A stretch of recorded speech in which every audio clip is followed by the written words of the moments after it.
Bonjour mes chers élèves du deuxième bac SVT, PC, agronomie, sciences, maths, etc. Bienvenue. Je continue mes séries de vidéos, bien sûr, pour le renforcement des sciences de la vie, de la Terre au niveau des lycées.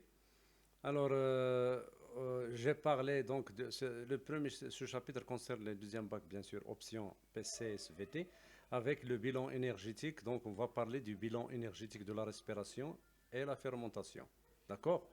On a parlé de la glycolyse, on a dit que c'est la dégradation du glucose dans le hyaloplasme et aboutit à la formation de deux molécules d'acide pyruvique et que ce phénomène de glycolyse est un phénomène commun entre la fermentation et la respiration. J'ai parlé de la destination de l'acide pyruvique dans les réactions respiratoires avec le cycle de Krebs, sa dégradation dans la matrice, le cycle de Krebs, et j'ai parlé de la réoxydation des NADH2 et FADH2 au niveau de la membrane interne de la mitochondrie. Donc, révisez donc les vidéos précédentes en ce qui concerne surtout la synthèse de l'ATP et les vidéos de la glycolyse, du cycle de Krebs, etc. Donc, déjà faites sur la chaîne SVT plus Carbone. Donc, abonnez-vous et حاولوا تفرجوا في داكشي ان شاء الله. Alors aujourd'hui, je vais vous parler, on va discuter le bilan énergétique de la respiration et la fermentation. Sachant que l'oxydation d'une molécule de NADH2, bien sûr au niveau de la membrane interne de la mitochondrie, aboutit à la formation de 3 ATP et que l'oxydation d'une molécule de FADH2 aboutit à la formation de 2 ATP. Donnez le bilan énergétique des deux phénomènes en complétant le schéma suivant. Alors, j'ai préparé ici le bilan énergétique pour la respiration. Alors, les phases, le bilan énergétique. La première phase, ce sont les phases de la glycolyse. Alors, on va voir compter les ATP en utilisant bien sûr les données. Si on revient aux phases de la glycolyse, on avait dit que le bilan énergétique de la glycolyse, on a consommation de 2 ATP dans la première phase de dégradation du glucose et 4 ATP dans la troisième phase, donc révisez la vidéo. Donc le bilan chimique, formation de 2 acides pyruviques plus 2 molécules de NADH2. Donc le bilan énergétique en ce qui concerne le nombre d'ATP, c'est 4 ATP moins 2 ATP, ça veut dire 2 ATP, plus les 2 NADH2 et les 2 acides pyruviques. D'accord? Revenons ici. Formation de 2 ATP. On va écrire 2 ici. D'accord? Donc, 2 ATP. Le bilan, ça sera donc 2 ATP ici. D'accord? Et 2 molécules, formation de 2 molécules de NADH2. Et comme l'oxydation de 2 molécules de NADH2 donne 3 ATP, ça veut dire 2 fois 3, ça veut dire 6 ATP. Le total des ATP au niveau de la glycolyse, 2 plus 6, ça fait 8 ATP. Voilà. D'accord? Alors, entrons dans la mitochondrie. Les phases des oxydations respiratoires au niveau de la mitochondrie. La première phase, c'est de l'acide pyruvique à l'acétylcoenzyme A. Alors, revenons toujours vers le cycle de Krebs.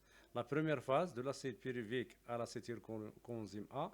Regardez, on a formation d'un seul NADH2. D'accord? On va revenir. Formation d'un seul NADH2 au cours de cette phase.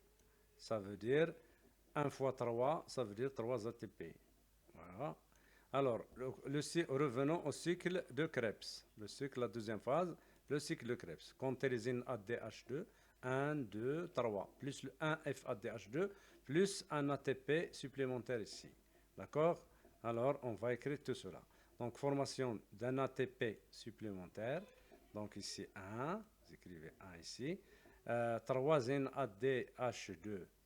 Ça veut dire 3 fois 3, ça fait 9 ATP. Plus un seul FADH2, pardon. L'autre accepteur de protons et d'électrons, ça veut dire 2 ATP ici. D'accord? Comptons le bilan, donc 3 plus 1, ça fait 4, plus 9, ça fait 13, plus 2, ça fait 15. 15 ATP lors de la dégradation d'une molécule d'acide pyruvique dans la matrice mitochondriale. Alors, et puisque la glycolyse nous donne deux molécules d'acide pyruvique, donc 2 fois 15, ça fait 30 ATP. Voilà, d'accord. Et le bilan énergétique total de la respiration, 8 plus 30, donc une mole de glucose, la dégradation d'une mole de glucose nous donne 38 ATP. Pour la fermentation, alors on sait que le glucose se dégrade en deux acides pyruviques, ça c'est la glycolyse. Formation de 2 NADH2 plus 2 ATP, ça veut dire 8. Le total c'est 2 fois 3, ça fait 6. 6 plus 2, ça fait 8 ATP. Mais lors de la transformation de l'acide pyruvique en acide lactique, il y a oxydation de 2 NADH2. Ça veut dire consommation de 2 fois 3 ATP. Donc le bilan, 2 fois 3 ça fait 6, plus 2 ça fait 8, moins 2 fois 3 ça fait 8 moins 2, moins 6, ça veut dire formation de 2 ATP lors de la fermentation lactique. Donc vous voyez bien que la dégradation complète d'une mole de glucose au cours de la fermentation lactique aboutit à la formation de 2 molécules d'ATP. Donc regardez, ici 38 ATP, ici 2 ATP. Donc le bilan énergétique de la respiration est beaucoup plus supérieur à celui de la fermentation. Donc abonnez-vous à la chaîne SVT Plus Kerban, Inch'Allah. On va on va calculer le rendement des deux phénomènes de la respiration et de la fermentation. Donc bon courage donc et à la prochaine.